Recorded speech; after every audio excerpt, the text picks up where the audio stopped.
अस्सलाम वालेकुम। आज का हमारा जो टॉपिक है वो है प्रेजेंट परफेक्ट टेंस, उसके नेगेटिव सेंटेंसेस और उसके इंटरोगेटिव सेंटेंसेस। सबसे पहले हम प्रेजेंट परफेक्ट टेंस को देख लेते हैं। तो इसमें वो एक्शंस शामिल होते हैं जो कि रीसेंट पास्ट का पार्ट होते हैं, यानी कि जो पास्ट का हिस्सा तो बन चुके होते हैं लेकिन उनकी रेलेवेंस प्रेजेंट मोमेंट के साथ भी होती है, यानी प्रेजेंट टेंस के साथ भी होती है। तो उसके बाद है इसका सेंटेंस स्ट्रक्चर। सेंटेंस स्ट्रक्चर में सबसे पहले हमारे पास है सब्जेक्ट, फिर हैज़ और हैव इसके इस टेंस के हेल्पिंग वर्ब्स हैं। उसके बाद है वर्ब, और वर्ब की हमेशा इस टेंस में थर्ड फॉर्म ही लगती है। उसके बाद है ऑब्जेक्ट। अब हम इसको एग्जांपल्स की हेल्प से समझेंगे। हमने एग्जांपल्स को सेंटेंस स्ट्रक्चर के साथ टैली करके इसको समझना है। तो फर्स्ट हमारे पास एग्जांपल है दे हैव प्लेड क्रिकेट, यानी कि वो क्रिकेट खेल चुके हैं। अब खेल चुके हैं से मुराद ये है कि ये रीसेंट पास्ट का पार्ट है, यानी एक चीज़ हो चुकी है लेकिन अभी रिसेंटली हुई है। पास्ट का वो पार्ट बन चुकी है लेकिन रिसेंटली बना है। तो इसमें अब अपने उर्दू फ़िक़रात की पहचान भी इससे भी आप याद रख सकते हैं कि ये कौन सा टेंस है।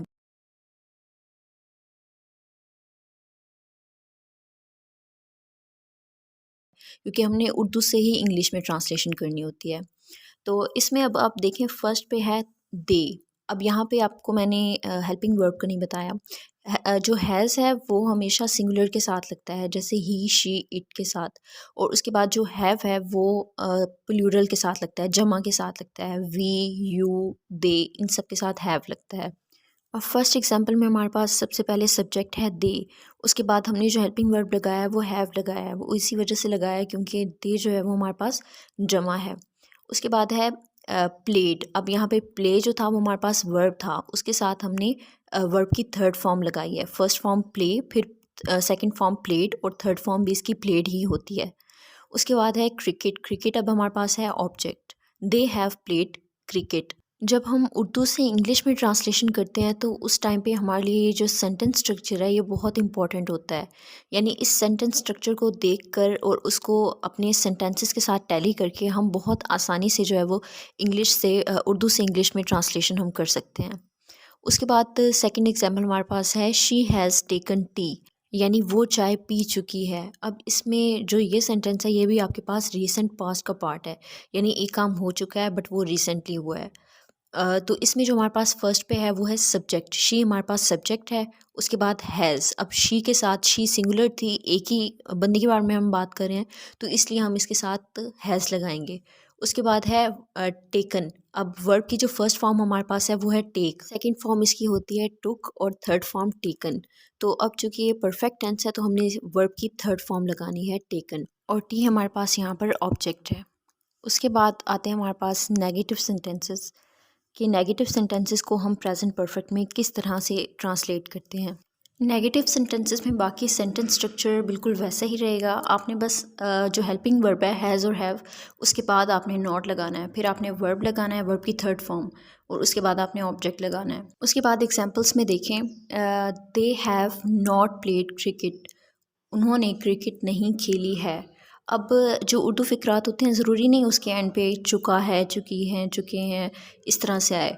अब यही सेंटेंस जो है वो उर्दू के सेंटेंस में ऐसे भी हो सकता है कि उन्होंने क्रिकेट खेल ली है।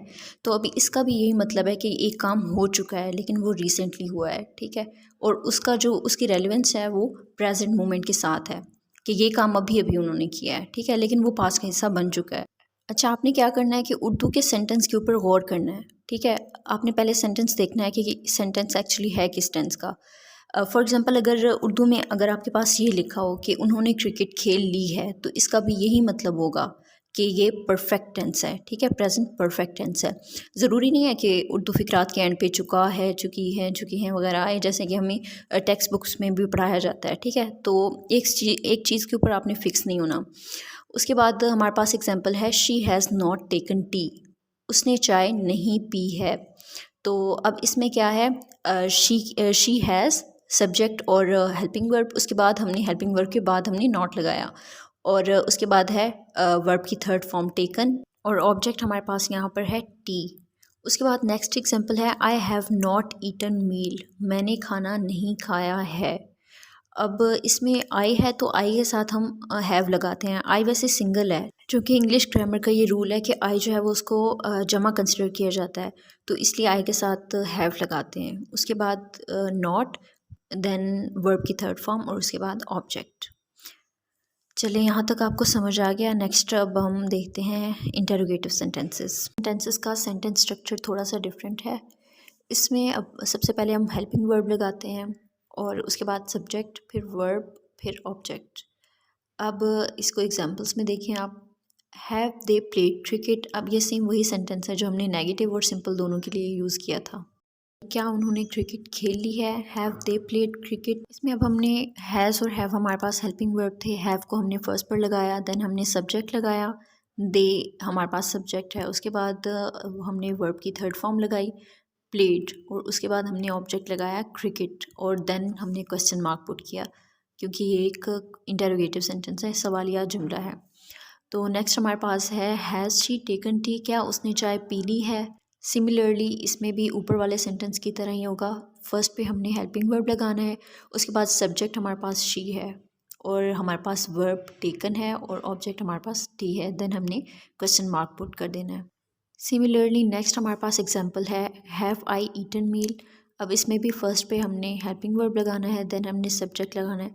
अब यहाँ पर जो वर्ब है ईटन, इसमें मैंने थोड़ी सी स्पेलिंग मिस्टेक कर दिया, तो आप लोगों ने ठीक कर लेना इसको। इसकी करेक्ट स्पेलिंग EATEN ईटन है।